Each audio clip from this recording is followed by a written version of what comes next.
question bothered him. What was his earliest memory? Was it possible that he had once lived in space? Perhaps Mother didn't even know about it. But if he had been in space as an infant, would he still be acclimated to freefall?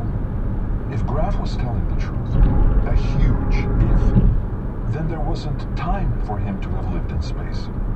So, was there another reason he might be immune to the nausea of freefall? Being Amerindian might be part of it. Didn't they use some Norte Americano tribe to build skyscrapers? Navajos? Or was that just the code talking in World War II? No, it was Iroquois.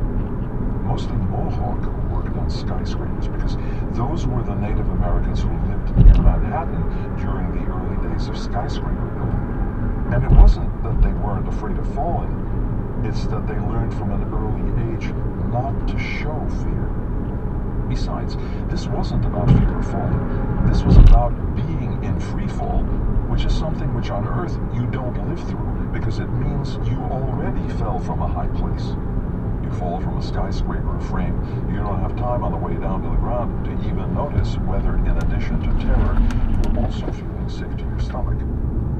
Nabit had never heard of Amerindians having some kind of immunity to motion sickness or freefall nausea, and he would remember if he had ever read it. He also had never heard that everyone was susceptible to it.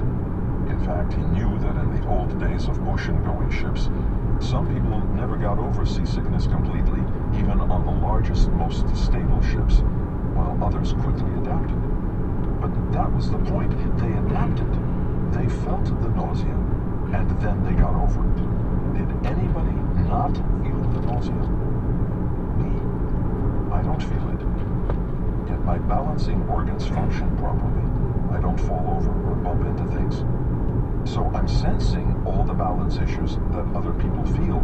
I'm simply not bothered by them. Why am I fretting about this so much?